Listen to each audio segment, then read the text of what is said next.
the U.S. is heading into recession, and we may be in a recession. Everyone's like, wait a second. Yesterday, GDP was up 5%, and it was. That was the number for it was the first government estimate for the third quarter of 2023. It was up 5%, but it was very heavy on consumption and very heavy on inventory. When wholesalers and distributors build up inventory, that counts as GDP.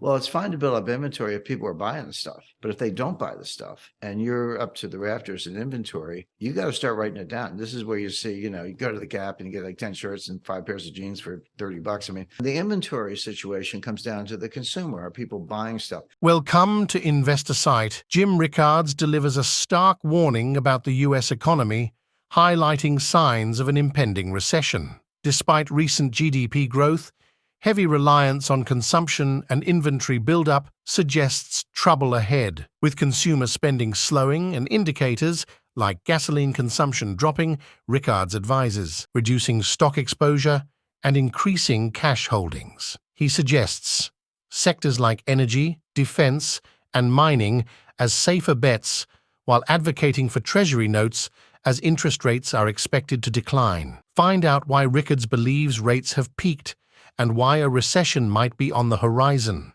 It looks like the consumer hit the brakes in August. Now, the second quarter is July, August, September. Sometime around mid to late August, after 2 pretty strong months, and they were strong, the consumers just hit the brakes. Now, they've done enough to make the third quarter strong, but going into the fourth quarter, they may just, not show up for the game. A couple of reasons for that. Number one is during the pandemic, you go back to 2020, 2021, what was going on? Well, starting with Trump in, I think, June 2020, he gave everybody a $1,400 check. If you got a heartbeat, you got a check. And then Trump did it again in December 2020, just before he left office. It was another $600 check. Biden comes in and says, well, I can top that. And Biden does in February 2021, right after he was sworn in. Here comes another $1,600 check. And then when people got those checks, they saved a lot of it. So what happened in 2023? People drew down their savings. The savings rate got really low. Like, they spent the savings they had. They didn't make new savings. And then they turned to the credit cards and ran up their credit card balances. Well, that feels good for a while. But then if you're paying the minimum, and rolling over the balance, and you're at your limit, your credit limit's used up, and the interest rates are 20%, some of them are 28%, you're going to double that balance in 3 years. So if you're like, I'll just pay the minimum this month and I'll figure it out, your balance is going up because the interest is compounding faster than you're paying it down at 25, 25%. So people are tapped out on the credit cards. They've used up their savings. They're getting into a deeper hole because the interest is compounding faster than they can pay off the credit cards, and they're just backing away. And it's showing up in things like gasoline consumption. It's way down. The demand for gasoline is what economists call inelastic, meaning you just have to buy it no matter what the price is. You got to take the kids to school or get to work or go shop, whatever it is. You're just going to buy the gasoline even if you don't like the price. By the way, lately prices have been coming down a little bit, which is another. That sounds good, but it's actually a bad sign because it's disinflationary, which kind of leans in the direction of a recession.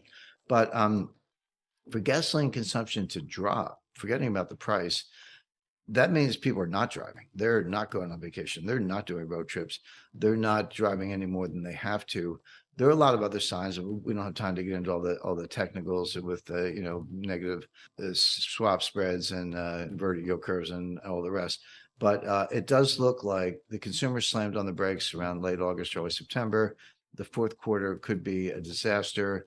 The stock market's starting to wake up to that fact. So I would say it's a pretty simple recommendation, Matt. Reduce your exposure to stocks overall. Increase your exposure to cash. It'll give you, you won't lose money on cash, assuming that inflation is not bad, and it'll give you a lot of optionality. You can go. If things get really, really, really bad, if you have cash, you can go shopping and find some bargains. But if you're in stocks and they go bad, you're just going to lose that money and never see it again. But if you do have stocks or some stocks, I would look at energy, defense, not for good reasons. There's enough wars going on, but defense will do well, and mining because gold and silver prices and strategic minerals will do well. So defense, mining, and energy are the sectors I'd be in. I'd lighten up on tech, get out of everything else, go to cash.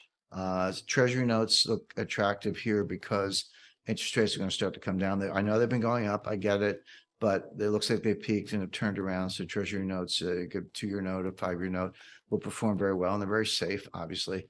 And just take it from there. But you've got to be tuned into the geopolitics to understand the stock market. You can treat them as separate subjects, but if the world's falling apart, so that's not good for stocks. Right. So when we say bond markets, Matt, we have to be careful which bond market. I'm talking about the U.S. Treasury bond market. The short-term treasuries, 4-month bills, 6-month bills, up to 1 year. The funny thing now is that the highest yields in the U.S. Treasury market are in like a 6-month bill. Like, wait a second, shouldn't I get more if I buy a 30-year bond, or shouldn't I get more if I buy a 10-year note? It's a longer maturity, more stuff can happen, inflation, bank freezes, all those things can happen. I want a higher interest rate for my longer term security. That's usually the way the yield curve looks. It's upward sloping. The longer the maturity, the higher the rate. That's not true today. The highest maturities are right around 6-month bills, 1-year bills, going out to 2-year notes. When you get to the 10-year note, you actually get a lower interest rate, lower what's called yield to maturity, than you do on a 2-year note.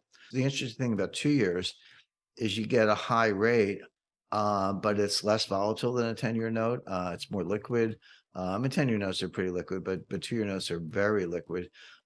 So you can actually have the best of both worlds. You can have a shorter maturity, which means less risk in some ways, and a higher interest rate. So it's like I said, the best of both worlds. But the highest interest rate is actually from 6 months to 1 year. So those are very, very safe securities, and they're paying like 5.25%, not quite 5.5%, but between 5.25% and 5.5% for a 6-month treasury bill. Why wouldn't you just buy one of those? I mean, it's more than what you get in the bank.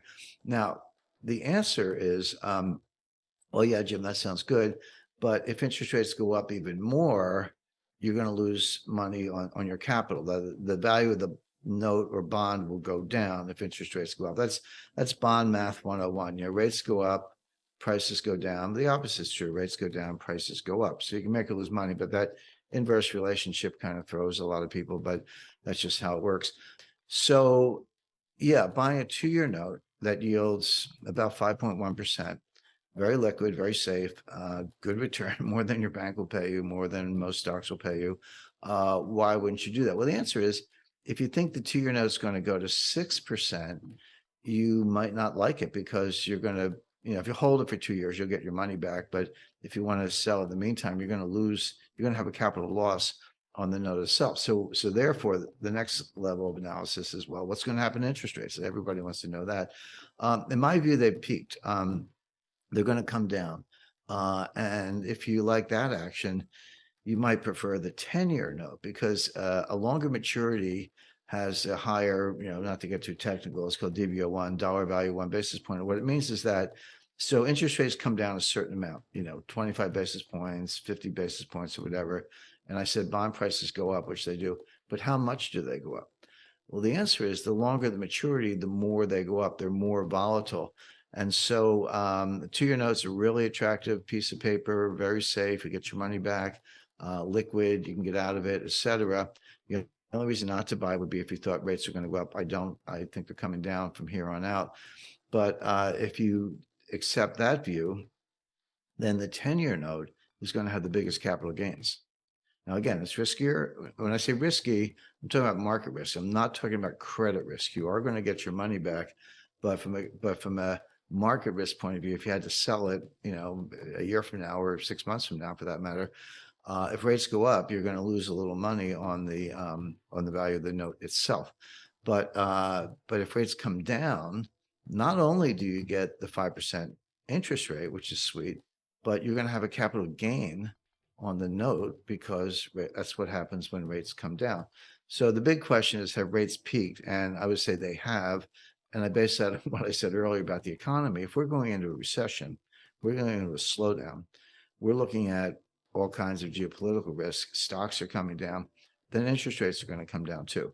Rickards warns of a potential U.S. recession Due to consumer spending constraints, he advises reducing stock exposure, favoring cash and short-term treasury notes. Sectors like energy and defense may fare better. Understanding interest rate dynamics is key. With caution advised, stay informed for sound investment choices amid uncertainty.